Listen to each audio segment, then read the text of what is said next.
గజ్జి పుట్టి కాలిని గోకితే కాలికున్న గజ్జి చేతి వేలికి అంటుకున్నదంట. ప్రస్తుతం వైఎస్ఆర్ కాంగ్రెస్ పార్టీ పరిస్థితి కూడా అలాగే మారిపోయింది. చేయవలసిన పనులని పక్కన పెట్టేసి పనికి మాలిన పనులలో వేళ్లు పెట్టి ప్రజల ముందు నవ్వుల పాలవుతున్నారు. ప్రజల్ని మోసం చేయడం చేతకాలే, ప్రజలకి అబద్ధాలు చెప్పడం చేతకాలే. నిజాలనైనా కొంచెం గట్టిగా చెప్తారా అంటే నిజాలని కూడా గట్టిగా చెప్పలేకపోతున్నారు. మొన్న వైఎస్ఆర్ కాంగ్రెస్ పార్టీ ఒక ట్వీట్ అన్నది పెట్టింది. ఆ ట్వీట్ ఎందుకు పెట్టింది, ఆ అవసరం ఏంటో అసలు అర్థం కాల.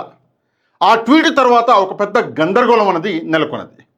పరిస్థితులు ఎంత దారుణం అంటే పార్టీ బయట గందరగోళం కాదు, పార్టీలోన కూడా గందరగోళం అన్నది నెలకొన్నది. పార్టీలో ఉండి పార్టీ కోసము మాట్లాడే వ్యక్తులు కూడా ఒక అయోమయంలో పడిపోయారు. అసలు ఆ ట్వీట్ ఏంటో ఒకసారి ఇక్కడ మీకు చూపిస్తా. ఇది ఆ ట్వీట్. ఎప్పుడు పెట్టిరాయా అంటే డిసెంబర్ 12 డేట్ కనిపిస్తుంది మీకు. ఏంటి ఆ ట్వీట్ అంటే వైఎస్ఆర్ సిపి మీడియా ప్యానలిస్టులుగా దిగువన పేర్కొన్న 12 మందిని నియమించిన పార్టీ అధ్యక్షులు వైఎస్ జగన్ గారు. అంటే ఈ ఏదైతే మీడియా ప్యానలిస్టులు అని చెప్పేసి ఒక పోస్ట్ క్రియేట్ చేసారో అది ముందు నుంచి ఏడ్చిందో తెలియదు, కానీ 12 మందిని ఈ మీడియా ప్యానలిస్టుగా నియమించారట. ఆ 12 మంది అదృష్టవంతులు వీళ్ళని మీడియా ప్యానలిస్టుగా నియమించారు. ప్రస్తుతం పరిస్థితి ఏంటంటే సరే 12 మందిని మీడియా ప్యానలిస్టులుగా నియమించారు, వీళ్ళు వెళ్ళి మీడియాతో మాట్లాడతారు, ఆ విషయం అర్థమైంది. మీడియా ప్యానలిస్ట్ అంటే అదే. కాకపోతే అంతకు ముందే నియమించిన వాళ్ళ పరిస్థితి ఏంటి, అంతకు ముందే అఫీషియల్ స్పోక్స్ పర్సన్గా ఉన్న వాళ్ళ పరిస్థితి ఏంటి అన్నటువంటి సందేహం ఒకటి పార్టీ లోపలనే మొదలైంది. అంటే ఈ ట్వీటు ఎంత పెద్ద ఒక కన్ఫ్యూజన్ని క్రియేట్ చేసింది అంటే ఆల్రెడీ పార్టీ అధికార ప్రతినిధులుగా కొంతమంది ఉన్నారు. ఉదాహరణకి మన వెంకటరెడ్డి గారు, కారుమూరి వెంకటరెడ్డి గారు ఉన్నారు. మరి వెంకటరెడ్డి గారి పరిస్థితి ఏంది, ఆయన అధికార ప్రతినిధి, మరి ఆయన మీడియా ప్యానలిస్టా కాదా, ఆయన మీడియా ముందుకు వెళ్ళి మాట్లాడొచ్చా లేదా అన్నటువంటి అనుమానాలు మొదలైనవి. ఇక వాడికి వీడికి ఏంటో కానీ ముందు ఇది చదవగానే నాకే అనుమానం మొదలైంది, ఇందులో వెంకటరెడ్డి గారి పేరు లేదా అని. ఆయన మరి మీడియాకి వెళ్ళొచ్చా వెళ్ళకూడదా అని చెప్పేసి నాకే అనుమానం మొదలైంది. అదీ కాకుండా పచ్చ మీడియా కొంతమంది పచ్చ బ్యాచ్ ఎవరైతే ఉంటారో ఆ అనుమానాన్ని ఇంకా పెంచేశారు. ఇక్కడ మనం చూసుకుంటే మీకు ఇంకో ట్వీట్ చూపిస్తాను నేను. ఇదే అదృష్టం. వైఎస్ఆర్సీపీ ఫ్యాక్ట్ చెక్ అని ఇంకో ట్విట్టర్ హ్యాండిల్ స్టార్ట్ చేసినట్టున్నారు. ముందు నుంచి లేదనుకుంటా ఈ ట్విట్టర్ హ్యాండిల్, నాకైతే ఇప్పుడు కంటపడలే. వీళ్ళు ఒక ఫేక్ ఫేక్ ఫేక్ అని చెప్పేసి స్టాంపులు వేశారు. ఏంది అంటే ఈ ట్వీట్ ఏదైతే వచ్చిందో ఈ ట్వీట్ రాగానే పచ్చ బ్యాచ్ మొదలుపెట్టింది. ఎవరికి వ్యతిరేకంగా మొదలుపెట్టింది అంటే వెంకటరెడ్డి గారి లాంటి వాళ్ళు, ఎవరి పేరైతే ఈ ట్వీట్లో లేదో, ఈ లిస్ట్లో లేదో వాళ్ళకి వ్యతిరేకంగా ఒక పెద్ద అటాక్ అనేది మొదలుపెట్టింది పచ్చ మీడియా. ఏంటా అటాక్ మీరు ఇక్కడ చూడగలిగితే కొంచెం దృష్టి కొంచెం పెట్టాలి మీరు, ఎందుకంటే దీని వెనకాల ఉంది. బోరుగడ్డ దెబ్బ వెంకటరెడ్డి పేరు పీకేసిన జగన్. ఈ పెద్ద మనిషి ఎవరో అంటున్నారు, బోరుగడ్డ దెబ్బ వెంకటరెడ్డి పేరు పీకేసిన జగన్ అంట ఆయన చెప్తున్నటువంటి మాట. కింద మనం చూసుకుంటే ఇక్కడ ఈ లిస్ట్ కనిపిస్తుంది చూడండి, లిస్టు కనిపిస్తుందా మీకు? ఇదే లిస్టుకో ఇక్కడ ఉంది చూడండి, ఇదే లిస్టు ఇక్కడ మీకు కనిపిస్తూ ఉంటుంది. అయితే ఈ లిస్టు పెట్టి ఏమని రాశారు, కొంచెం పల్సగా ఉండి వైట్లో నేను చదువుతా. వెంకటరెడ్డి పేరు పీకేసిన జగన్ అని చెప్పేసి ఇక్కడ రాయడం జరిగింది. ఇటు పక్కన బోరులో ఇరుక్కున్న అని చెప్పేసి ఇక్కడ కనిపిస్తుంది, కానీ మిగతాది కనిపించట్లే. ఇంకో పక్కన కింద చూసుకుంటే ఒక పత్రికా ప్రకటన పెట్టిరు, అది కూడా నేను వస్తా, దాని గురించి కూడా మాట్లాడతా. అంటే వీళ్ళు మొత్తం ఒక ప్రాపగెండా అనేది చేయడం మొదలుపెట్టారు. నేనేమనాలనుకుంటున్నా అంటే ఈ ప్రాపగెండాకి అవకాశం ఎవరిచ్చారు, మీరే కదా. సరే ఆ 12 మందిని నియమించారు, మరి మిగతా ఎవరైతే ఉన్నారో అఫీషియల్ స్పోక్స్ పర్సన్లు వాళ్ళు కూడా మాట్లాడచ్చు అంటే ఈ ట్వీట్లో మీరు రాస్తే అయిపోవు. వీళ్ళని నియమించినమో మిగతా వాళ్ళతో పాటు వీళ్ళు కూడా మీడియాతో మాట్లాడతారు, మీడియా ప్యానలిస్ట్గా వ్యవహరిస్తారు అంటే మిగతా వాళ్ళతో పాటు అన్నటువంటి వర్డ్ వచ్చేది. అది రాయకుండా జస్ట్ ఒక ట్వీట్ చేసేసి పడేసారు. ప్రజలందరూ అసలు పార్టీలోన కూడా పెద్ద గుసగుస అన్నది మొదలైంది. ఒకవైపు ఇదైతే మరొక వైపు ఇంకో రచ్చ. ఏందా రచ్చ అంటే ఒక ఫేక్ ఏది అగో ఇది, దీన్ని కూడా ఫ్యాక్ట్ చెక్లో పెట్టారు. ఇక్కడ ఒక ఫేక్ లెటర్ హెడ్ ఒకటి సర్క్యులేట్ అవుతుంది మార్కెట్లో, మీకు చూపిస్తా. నేను కూడా కొన్ని ఫోటోలు తీసి పెట్టిన. ఏది అంటే ఇది ఫేస్బుక్లో నాకు కనిపించింది. ఆ ఐడిని నేను కట్ చేసిన, ఎందుకు వాళ్ళని హైలైట్ చేయడము మనం అని చెప్పేసి వాళ్ళ పేర్లు కట్ చేసి వీళ్ళు ఈ లెటర్ హెడ్ని ఒకటి వీళ్ళు పోస్ట్ చేస్తున్నారు సోషల్ మీడియాలో, షేర్ చేస్తున్నారు సోషల్ మీడియాలో. Oh what are these tweets it seems Paytm people are going to have heart attack అని చెప్పేసి పెట్టిండు మనోడు. ఏంటి లెటర్ హెడ్ అంటే 12/12/2025 మొన్ననే ఈ లెటర్ హెడ్ రాసినట్టుగా పెట్టారు. ఏంటి అంటే పత్రికా ప్రకటన, కొంచెం పెద్దగా చేస్తాం మీకు.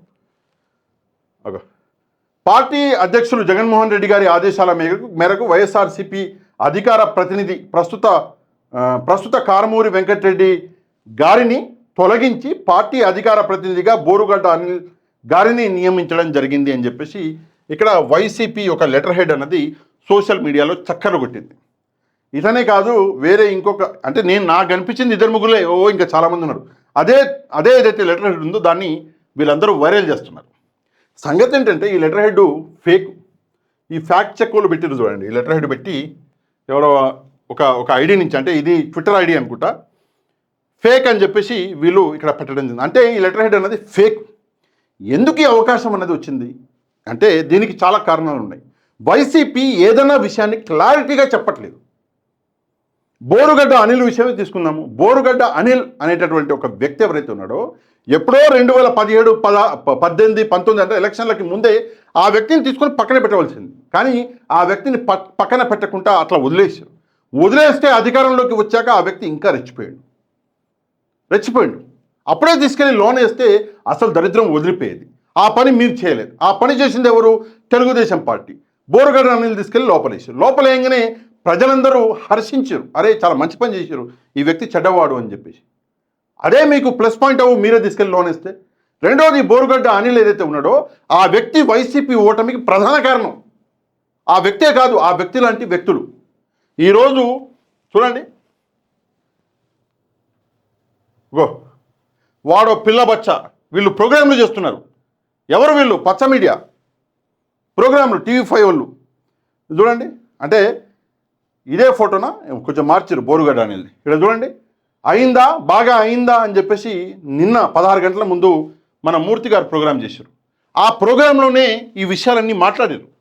ఆ ప్రోగ్రాంలో మాట్లాడిన ఒక విషయం అన్నది మీకు వినిపించేటటువంటి ప్రయత్నం చేస్తా. కాకపోతే దొరకదా నాకు తెలియదు. ప్రయత్నం అయితే కొంచెం గట్టిగా చేస్తా, కొంచెం జాగ్రత్తగా వినండి మీరు. అవుట్ ఆఫ్ ది కమ్యూనిటీ వాళ్ళకి నచ్చిన ఒక కమ్యూనిటీ ఉంటుంది. ఆ కమ్యూనిటీ బయట ఉన్న వాళ్ళందరికీ ఇప్పుడు బోరబెట్టనేదో వాళ్ళ ఇబ్బంది పడతారు. కానీ వాళ్ళకి నచ్చిన కమ్యూనిటీలు ఇప్పటికీ ఎక్కడ కూడా లోపల పెట్టి లోపలికి వెళ్తే వదిలేసిన సందర్భాలు లేవు. ఇప్పుడు కారుమూరి వెంకటరెడ్డి లోపలికి వెళ్ళాడు, వెంటనే తీసుకొచ్చారు ఫ్లాగ్ షాప్ సెకండ్ లో. మరి బోరగడ్డ అనేది ఏం చేశాడని లోపల ఎన్ని రోజులు వేశారండి?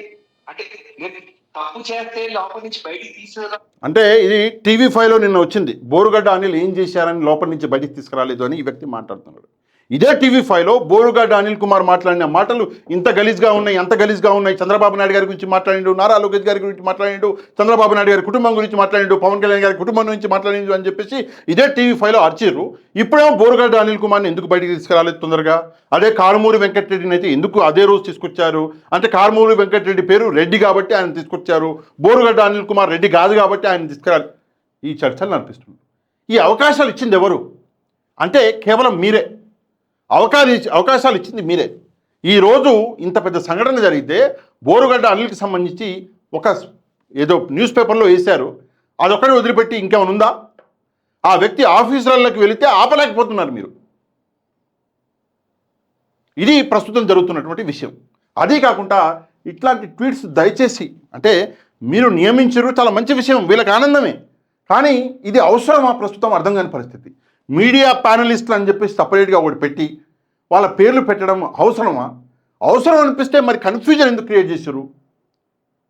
ఎందుకు అఫీషియల్ స్పోక్స్ పర్సన్ ఎవరైతే ఆల్రెడీ ఉన్నారో వాళ్ళ పేర్లు ఇందులో ఇంక్లూడ్ ఎందుకు చేయలేదు? చేయకపోతే అధికార ప్రతినిధులు కాక వీళ్ళని కూడా నియమిస్తున్నామని చెప్పేసి ఇక్కడ ట్వీట్లో ఎందుకు రాయలేదు మీరు?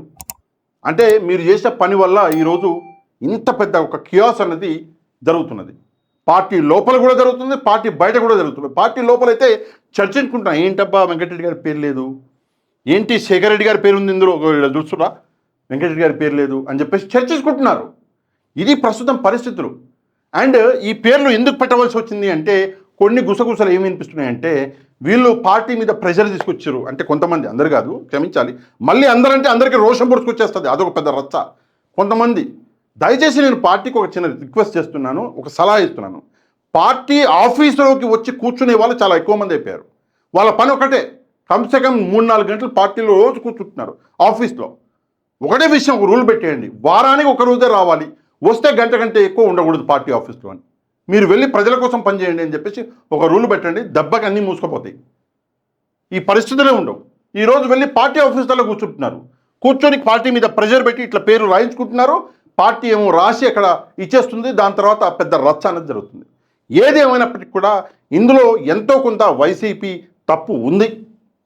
ఇందాకే చెప్పా, అబద్ధం చెప్పలేకపోయారు ప్రజలకి, ప్రజల్ని మోసం చేయలేకపోయారు. నిజాన్నన్నా కమ్సకం మొత్తం డీటెయిల్గా రాస్తే అయిపో, అది కూడా రాయలేని పరిస్థితి ప్రస్తుతం కనిపిస్తుంది. ఈ విషయం మీద వైసీపీ ఒక క్లారిటీ ఇవ్వాలా లేదా? వెంకటరెడ్డి గారు యాజ్ ఎ మీడియా ప్యానలిస్ట్గా ఉన్నారా? ఆయన వస్తాడా రాడా? ఒకటి. రెండోది, శేఖర్ రెడ్డి గారు మీడియా ప్యానలిస్టేనా, అధికార ప్రతినిధి కాదా? శేఖర్ రెడ్డి అనే వ్యక్తి అధికార ప్రతినిధి అని ఇన్ని రోజుల నుంచి మనం అందరం అనుకున్నాం, మరి ఆయన అధికార ప్రతినిధి కాదా? ఆయనకు అధికార ప్రతినిధి ఇవ్వరా?